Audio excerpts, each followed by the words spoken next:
Ay, 'pag nagutom ka. Okay, magandang araw sa atin lahat mga kababayan. Saan man panig kayo ng daigdig, naroon dito na naman tayo sa another episode ng ating vlogs, Badong Aratilis po. Pakisabi lang po kung may ano tayo, mikropono ha. Pag-uusapan po natin, eto po, napanood na po natin finally yung pong sinasabi po ninyo na ah, video, bagong video, interview ni Pangulong Duterte kaya kaya Sal Panelo, Attorney Sal Panelo. Grabe po, bumuhos po ang galit ni Pangulong Duterte. Dito po sa mga kalaban ng pamahalaan, kalaban ng mga Duterte, lalong-lalo na po itong mga nagkaso sa kanya. Kinuwento niya rin yung papano, ano yung kinahinatnan ng kanyang pistok, bakit galit po ang mga Duterte at mga Duterte supporter sa pistok. Yung kahinatnan po, wala na pong katuturan, no? Talagang ang hirap na pong baguhin. Kahit po, umaamin po siya kahit po nung panahon niya.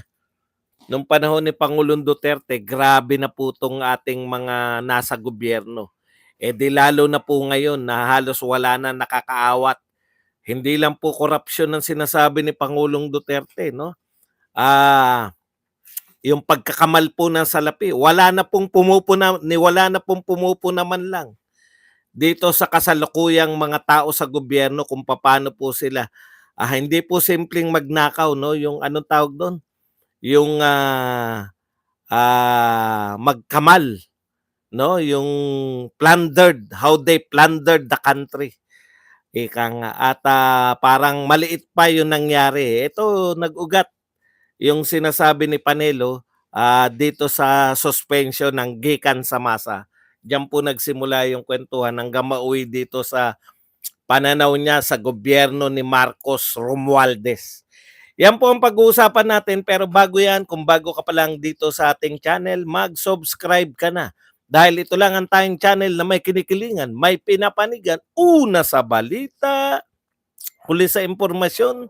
Kaya ano pang hinihintay nyo? Pindot na. Okay. Pag-usapan po natin, no? Alam po ninyo yung suspension po, no? Tingin ko yung purpose po ng interview ni Sal Panelo kay Pangulong Duterte ay eto pong suspension, no? Nang gikan sa masa for 2 years, 2 weeks o 14 days. Ito po, nakakatakot po tong gobyerno na to, no? Kasi wala na talaga, dating presidente po ng Pilipinas hindi po natatakot, no? Para lang po parusahan yung SMNI. Wala na pong katakot-takot ang lahat po ng mga tao dito sa gobyernong ito, kahit dati pang presidente, no? Pipigilan mo yung freedom of expression. Ayon nga po kay Pangulong Duterte, pinaka-basic po to, sagrado. Ito po ay napakataas po, no? Napakataas po sa buong mundo. Ha?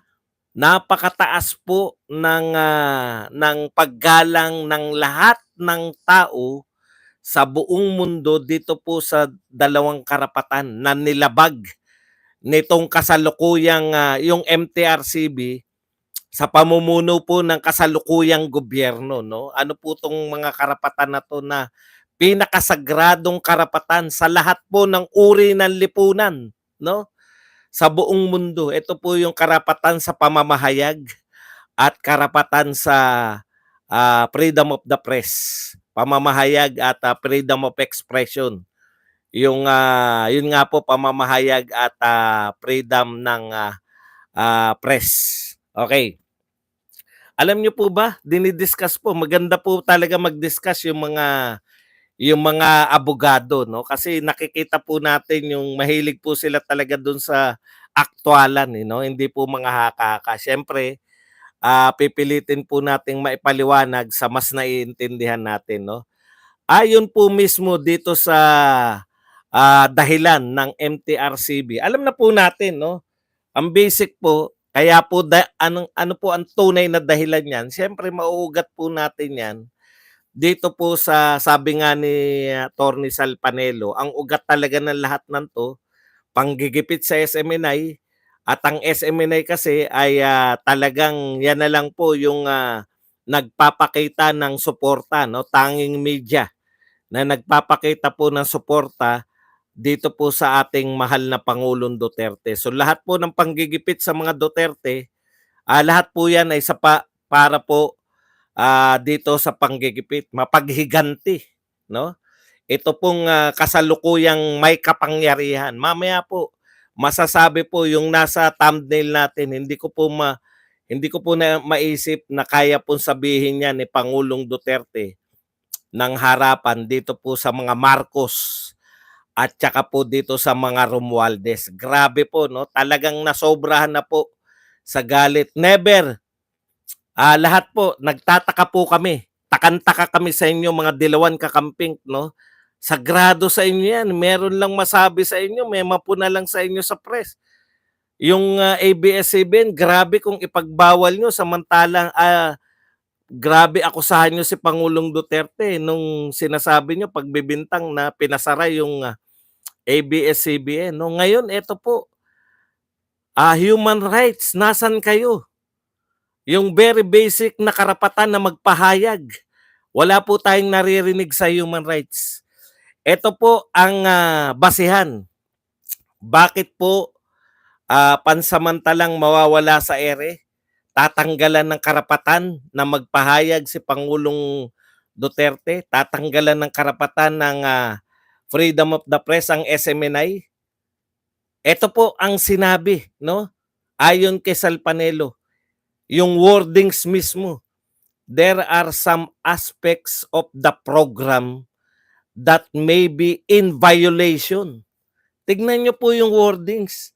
May mga aspeto raw po, may mga bahagi ng programa o may mga ginagawa o nasasabi si Pangulong Duterte na maaaring maybe lang.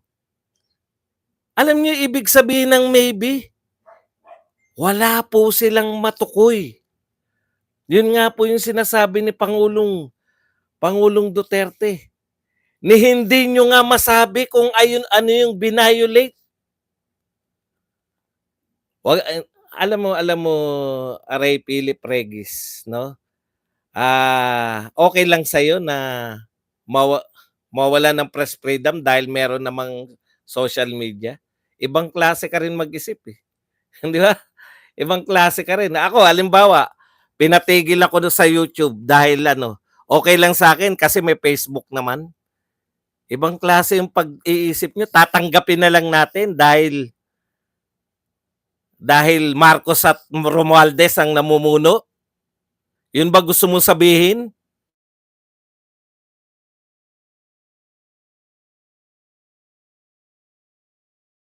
Pangangatwiran niyang ganyan.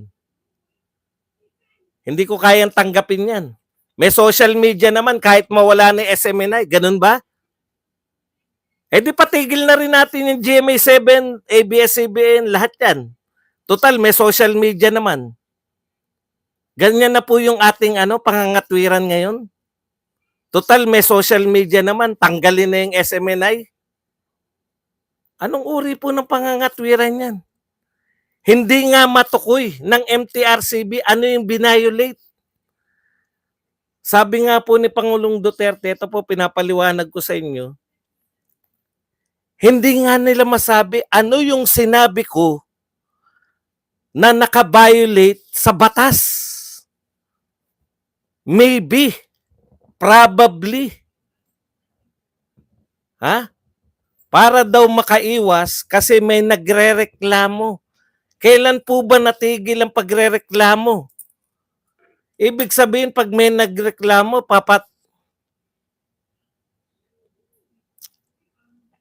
ako, galit na ako kasi narinig ko yung galit kay Pangulong Duterte. Tapos kakatwiran na niyo ako, may social media naman. Hindi po nararapat na katwiran yan.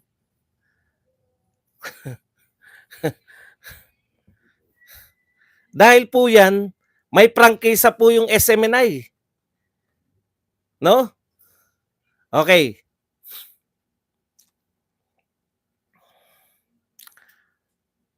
Oo, wala kang magagawa kaya matahimik ka na lang. Kami may magagawa kaming mga Duterte supporter. Kung ikaw wala kang magagawa, manahimik ka lang. Kami may gagawin kami, may ginagawa kami. Hindi hindi hindi mo po pwedeng sabihin na dahil wala ka, ay ikaw pala wala magawa, di wag mo kami idamay. Kung wala kang magawa, kami meron. No? Hindi mo kami pwedeng patahimikin. Okay, balik po tayo dito sa ating ano. Balik po tayo dito sa ating talakayan. Ikaw, pag na kita ngayon, aangal ka, sasabihin mo, nangangatwiran lang ako, blinak ako. Kita mo? Ayan nga, pwede kang umangal, di ba? Ano ba sinabi kong masama? Porket ka kontra ni Badong, bablock niya ako. Hindi kita ibablock. Ipaparanas ko sa iyo na meron kayong karapatan sa pamamahayag dito. Pero pwede kitang i-block. Yun yung sinasabi ko sa inyo. Dating presidente yan, wala na siyang karapatan. Grabe naman pala ngayon talaga. At gusto nyo tanggapin namin dahil wala tayong magagawa. May magagawa po kami, kayo wala. Sumusunod kayo sa amo nyo eh. Kami ayaw namin sumunod sa amo nyo. Okay, balikan na po natin. Pasensya na po kayo. Hindi po ako nagwawala dahil sa wala, no? Okay. Sige, mag-active lang kayo dyan. Hayaan nyo lang sila kasi. Huwag nyo sila i-block para makarinig sila ng mga katwiran. Nakikinig naman yung mga yan eh. Para questionin din nila yung existence ng amo nila. Huwag nyo silang, pakiusap ko lang po, huwag nyo silang tatanggalin. Kasi pag tinanggal nyo sila, nagtagumpay lang sila. Hayaan nyo silang makinig. Kasi hayaan nyo makultang utak nila sa tunay na katwiran. Okay. Meron po tayong konstitusyon. Ha?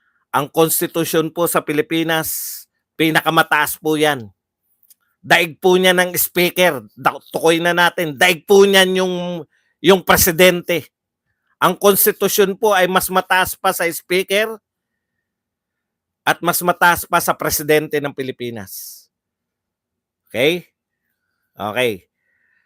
So yan po ang binabiolate na karapatan ni Pangulong Duterte dito ay karapatang magpahayag.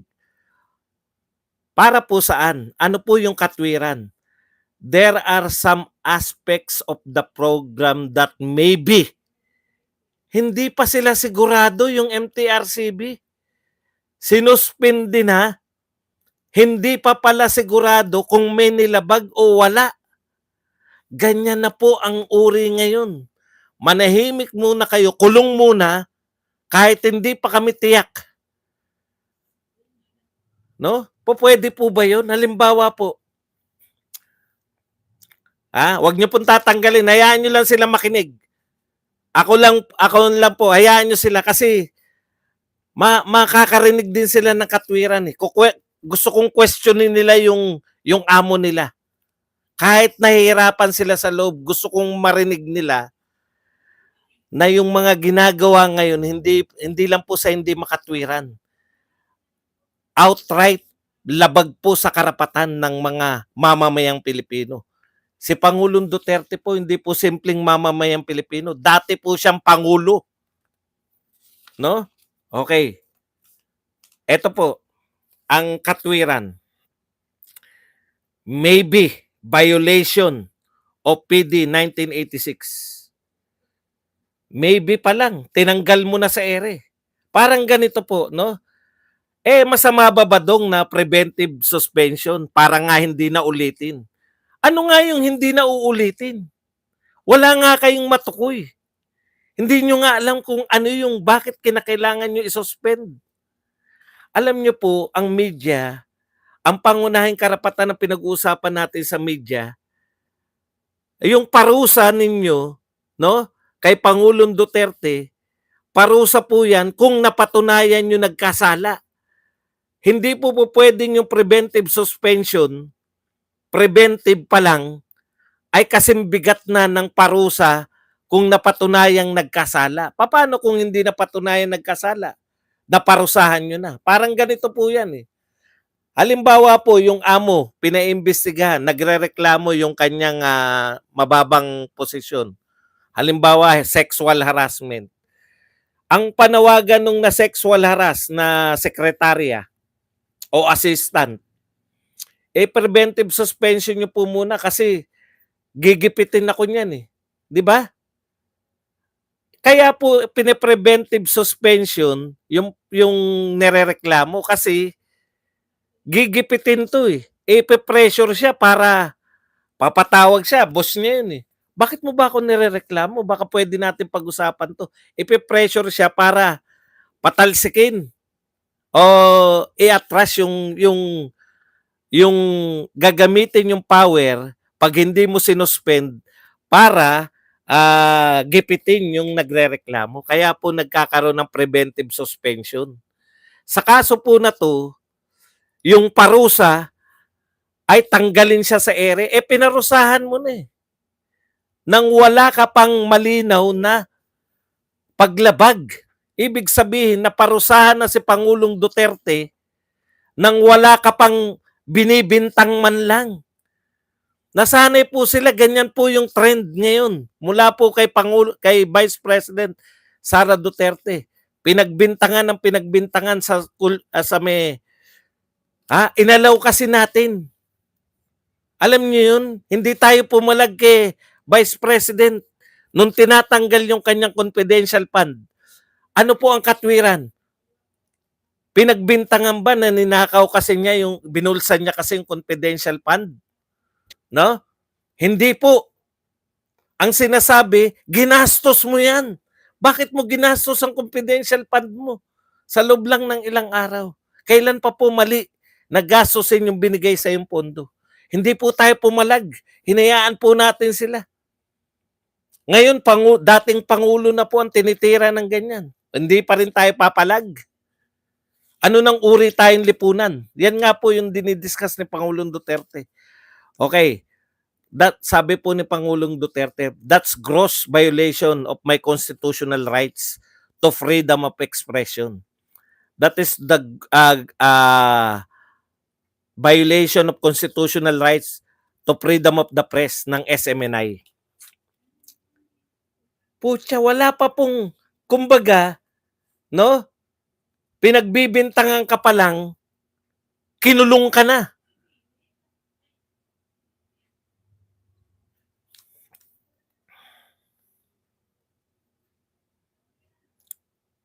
Okay. Suppression of your rights. Yan po yung sinasabi rito, no? Sinusuppress na si Pangulong Duterte. Right? Ang sabi po ni Pangulong Duterte, the right to free expression is absolute. Hindi po pwedeng, 14 days lang naman. Kahit po ilang araw lang yan. Hindi ka dapat. Kaya po pag-aaralan po nila to. Tignan nyo po ang balik ng Supreme Court sa inyo. MTRCB, mabuti pa, mag-resign na kayo lahat. No?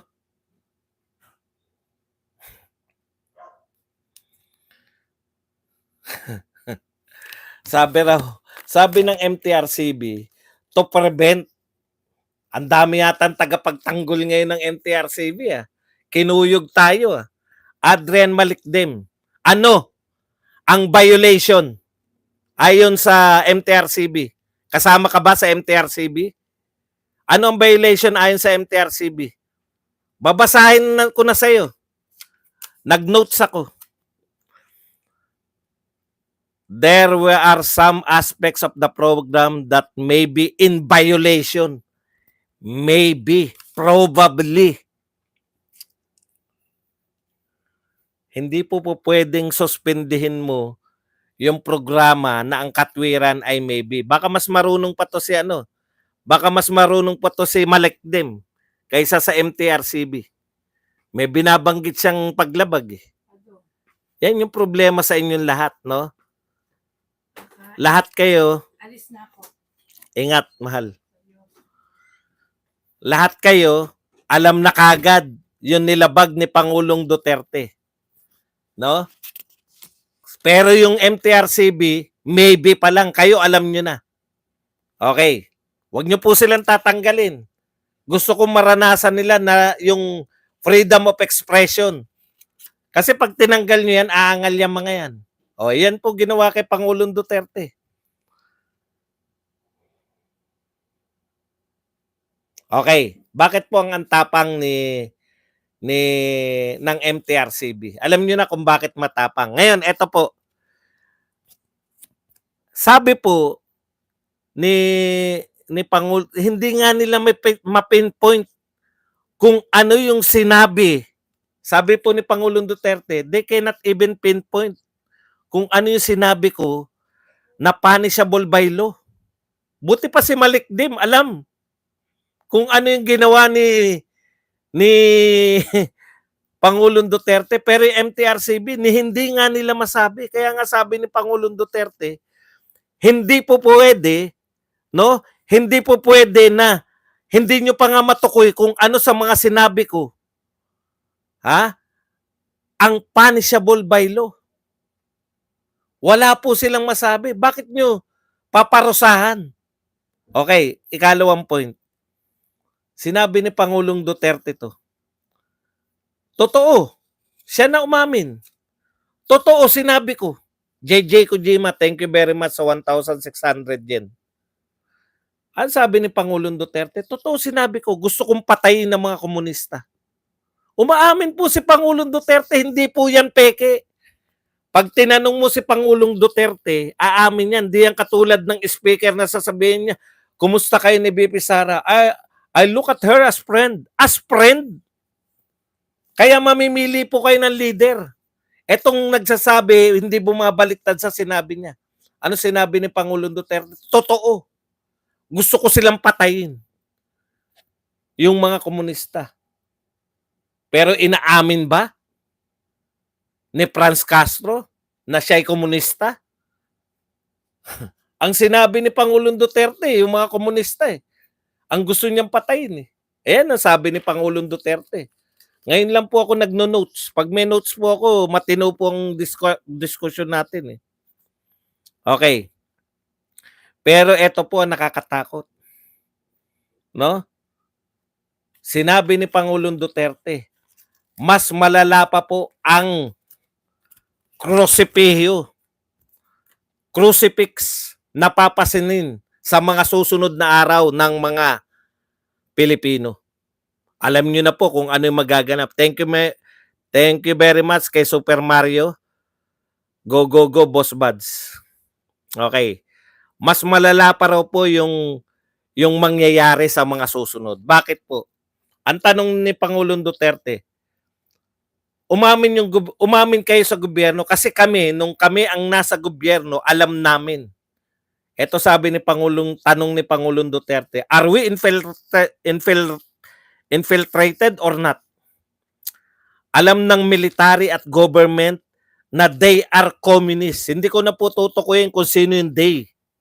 Pero alam na alam nyo po yan. Alam ng military at government that they are communists.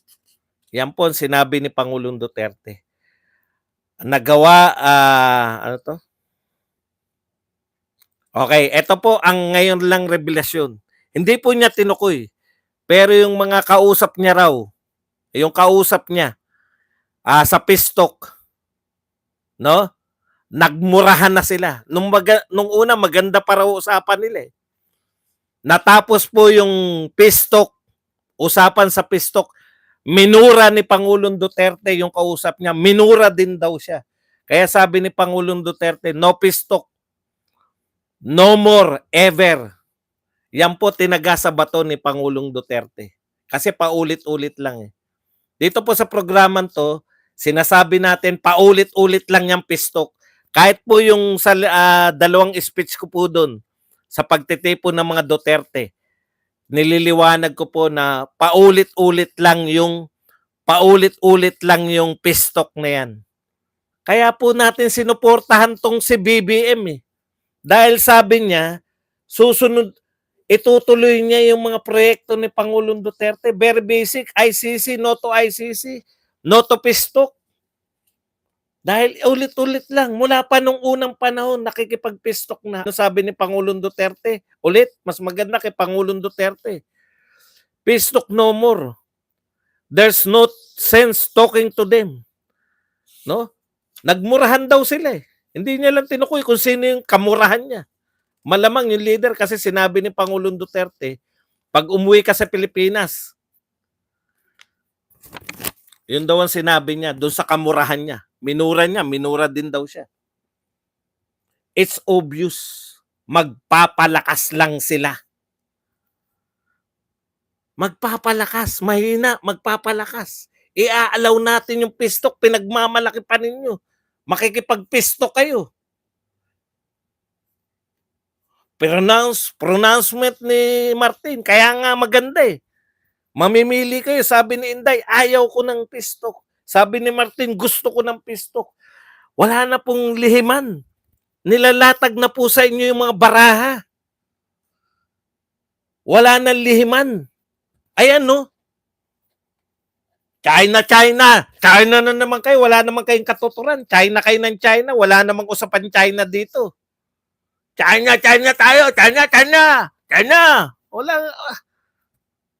Yung mga tao na yan, tacho, magtinda ka na lang ng taho. China ka na naman. Wala kang katuturan. Kung ano-ano mga pinagsabi nyo, sisingit nyo, walang katuturan. Yan lang. Para kayong dilawan. Alam nyo ba yung mga dilawan? Martial law. Walang katapusang martial law. Binato kay Marcos. China. Ano ba yung China pinagsabi nyo? Wala naman akong sinabi tungkol sa China. Yung imagination ng mga to, yan lang ang tangi nilang panira. Maawa naman kay sarili nyo. Ang bobobo nyo. Kung sino yung nagpalaganap sa inyo niyan, natindahan ba kayo ng pampapogi? Walang katuturan. Ang taas na ng level ng usapan, no? Ang pinag-uusapan dito, ano yung ginagawa ng gobyerno kay Pangulong Duterte. China tayo. Walang bobo talaga kayo.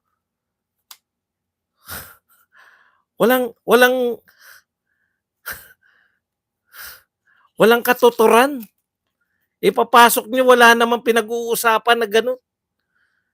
Okay. Ito po, malulupit po itong mga binitawan. No? Kung di ka naman bobo, you will be killed by your stupidity. Sabi ni Pangulong Marcos, kanino niya pinatutungkol to? Alam niyo na kung kanino niya sinasabi to. You will be killed by your stupidity. The government at present hangs at the balance. This government is beyond redemption and moral regeneration. Wala na po. Alam niyo po, in fairness ko po kay Pangulong Duterte, sinabi niya kahit na noong panahon niya, yung mga tao sa gobyerno, beyond redemption. Beyond. Kaya nga ngayon, alam niyo po ba? Nakikita niyo po yung, imagine niyo po yung mga nasa isip, yung mga magnanakaw sa gobyerno. Di ba parang ano sila ngayon? Buhayang-buhaya sila ngayon. Alam niyo po kung bakit? Wala na po yung mga Duterte. Malayang-malaya na sila mga sab. Beyond redemption, sabi ni Pangulong Duterte, kahit nung panahon niya. Siguro nung panahon niya, naawat niya lang tong mga to. Ngayon, wala nang umaawat. Alam niyo sinabi niya kung bakit ganito ng gobyerno natin? Ito, real talk ha. Nobody telling anyone to stop. There is nobody. Nobody is telling anyone to stop. Miski yung media, miski yung mga sinasabing dilawan, kakamping. Wala po nagsasabing tigilan yung pagnanakaw. Wala na po. Wala na pong pumipigil.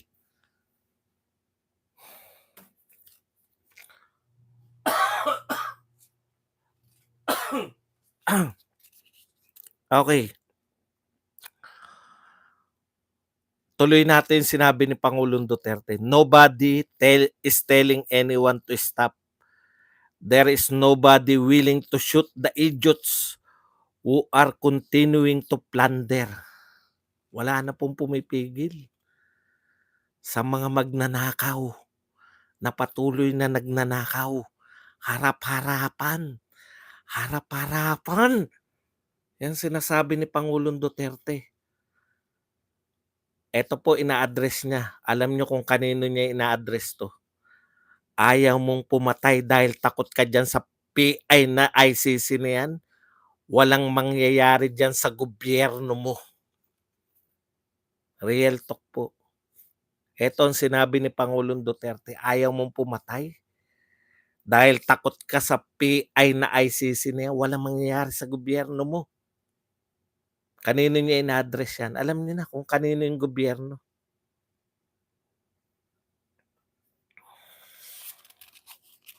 Ang bibigat nitong mga 'to. Ang bibigat. Tignan niyo po ang ginawang halimbawa ni Pangulong Duterte kung anong uri ng gobyerno meron tayo. Military, kung hindi pa dinemand, kung hindi pa sila gumawa ng manifesto, military, gumawa pa ng manifesto para palayain lang si Eric at saka si Badoy, 'no? They make a mockery of our democracy. Yan po ang sinasabi ni Pangulong Duterte. Kung hindi pa gumawa ng manifesto at dinemand ng military na palayain si Badoy at si Eric, hindi pa palalayain. Pinagtatawanan yung demokrasya natin. Pinagtatawanan.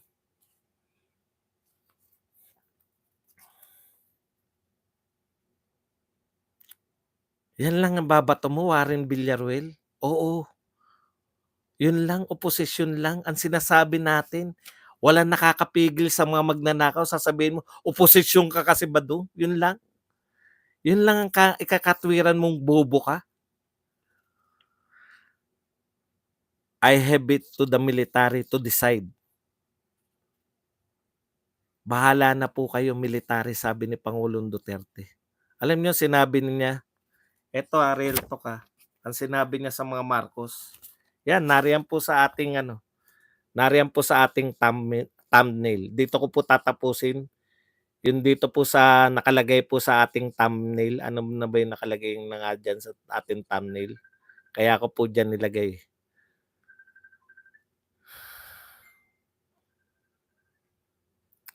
Asa na ba yun? Ito po yung nakalagay dito sa ating thumbnail, di ba? Dito ko po tatapusin yung ating palatuntunan. Itong mga Marcos, itong si Speaker Romualdez, they think, teka lang, hindi ko, lalakihan ko lang. Maganda kasi yung sinabi ni Pangulong Marcos Pangulong Duterte.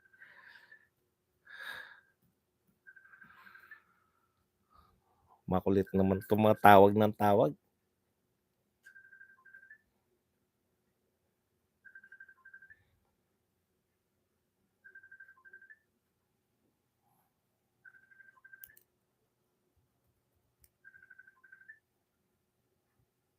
Ito po, itong mga Marcos, itong si Speaker Romualdez, they think that if they are in the helms of the government, they are God. Grabe, no? Grabe po para sabihin to ni Pangulong Duterte. Itong mga Marcos, itong si Speaker Romualdez, they think that if they are in helms of the government, they are God. Para sila mga Diyos, mga Marcos, lalo na si Speaker Romualdez. Magandang araw sa atin lahat, no? Hanggang dito na lang ang ating programa. Tayo po ngayon ay hindi